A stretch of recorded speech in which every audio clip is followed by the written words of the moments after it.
अस्सलाम वालेकुम नाज़रीन, आवाज़ न्यूज़ में भली कार माया गज़ाला अब्दू सब खां पहिरियां हिकु नज़र हेडलाइंस ते।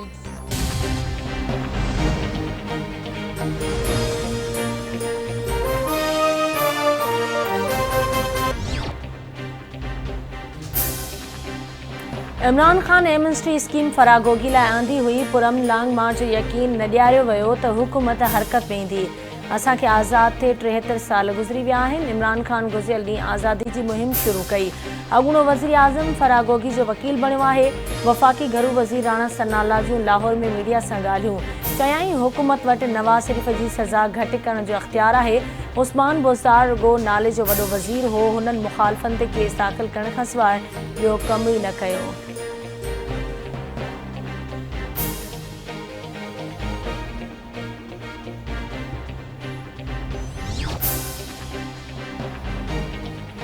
नियाज़ी मुल्क में ॾफेड़ पखेड़ चाहे थो। जेको माण्हू सोग में हूंदो आहे उहो पंहिंजा होश विञाए वेहंदो आहे। वफ़ाक़ी हुकूमत ऐं इतिहादियुनि जी कोशिशि आहे त मुल्क खे दिवाले थियण खां बचाए वञे। कराची खे तोहफ़ो ॾियण वञी रहिया आहियूं, ॾींहं राति कमु कंदासीं।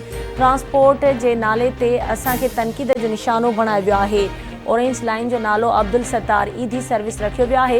इतलात वारे सूबाई वज़ीर शर्जील इनाम मेमून जी प्रेस कॉन्फ्रेंस चवे थो 100% कोशिश घुर्जे। मां हर ॿिए ॾींहुं कम जो मुआइनो कंदुसि। हीउ मनसूबो 4.2 मिलियन जो आहे। जल्द बसूं पहुचणु शुरू थी वेंदियूं। प्रोजेक्ट ते फंड्स 100% सिंध हुकूमत ॾिना आहिनि। असां मनसूबे ते जंगी बुनियादनि ते कमु करणु चाहियूं था। इमरान खान सोग में आहे ऐं शाम ग़रीब आम हलाए रहियो आहे।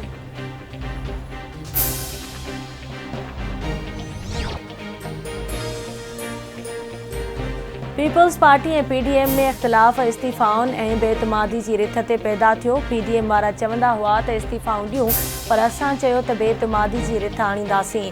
इमरान खान असेंबलियूं तोड़े चूंडूं कराए पियो सघियो। नियाज़ी चवे थो त गुज़िरियल साल जुलाई में खेसि बेतमादी जी रिथ बाबति ख़बर पई। 15 मई ते कराची में वॾो इज्तिमा कंदासीं। जॻह जो ऐलान बाद में कयो वेंदो। सूबाई वज़ीर सईद गनी जी प्रेस कॉन्फ्रेंस चयाईं इमरान खान जहिड़ो नालाइक़ वज़ीर आज़म अॻु कॾहिं बि न आयो।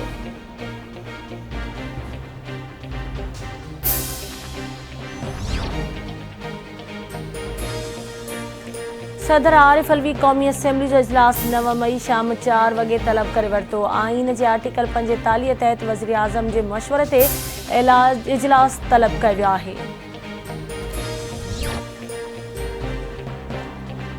सिंध में पानी जो शदीद बहरान। कोटड़ी बैराज में 59% पानी में घटिताई हुअण सबबि फसलनि जी पोखाई लाइ पानी जी फराहमी बंदि कई वई। सखर बैराज में 48% पानी में घटिताई अची वई। कोटड़ी बैराज जे कंट्रोल रूम इंचार्ज जो चवणु आहे त अप स्ट्रीम में पानी जी आमद 5090 क्यूसिक आहे। डाउन स्ट्रीम में पानी 205 क्यूसिक आहे।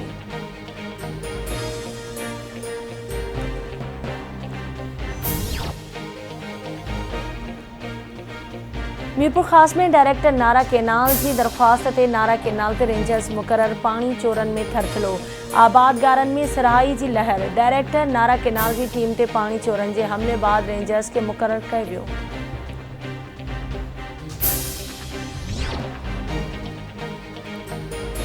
न्यू सईदाबाद में सरवरी जमात जे कारकुननि क़ौमी शाहराह मेहरान हाईवे ब्लॉक करे धरणो हणी छॾियो।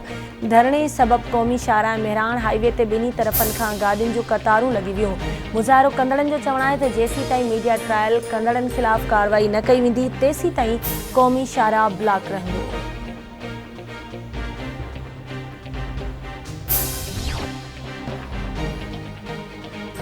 चूहड़ जमाली जी सामुंडी पट्टी शाहबंदर में पानी जी शदीद खोट पैदा थी वई। पानी जी मुसलसल खोट सबबि फसल सोकाड़ी जो शिकार। पानी न हुअण करे जानवर उञ विघे तड़पण लॻा।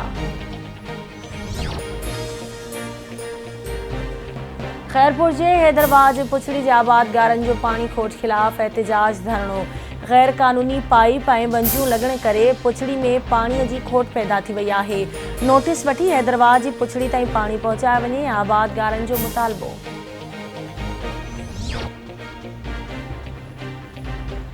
पिंगोरजा में क़त्ल थियल DIG कंप्लेन सेल जी इंचार्ज सब इंस्पेक्टर ज़ुलेखा जो क़ातिल गिरफ़्तार। ड्रामाई अंदाज में क़त्ल थियल सब इंस्पेक्टर ज़ुलेखा जो संदसि मुड़ुस ई क़ातिल निकितो। पुलिस जो चवणु आहे त जावेद मंगने जो घरू मामलनि तां ज़ाल खे क़त्ल करे ड्रामो रचायो त हथियारबंदनि क़त्ल कयो आहे।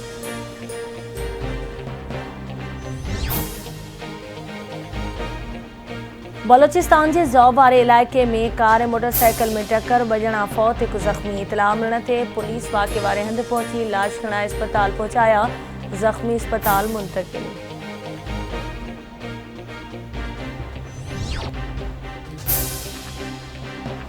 गढ़ी यासीन वेझो ॻोठ जादो कलोड़ में ज़मीन की मालिकी तां झेड़े दौरान ज़ख़्मी थियल नौजवान अरसलान उनड़ दम ॾेई छॾियो।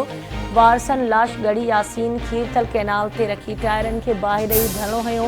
केस दाख़िल करे जवाबदार खे गिरफ़्तार कयो वञे, वारसन जो मुतालबो।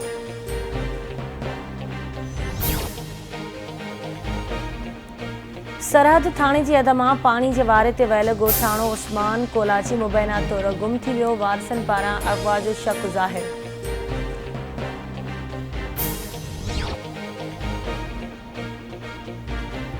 उमरकोट में ढोरो नारो रोड ते मुबैना पुलिस मुक़ाबलो, हिकु जवाबदार ज़ख़्मी हालत में गिरफ़्तार, हिकु फरार।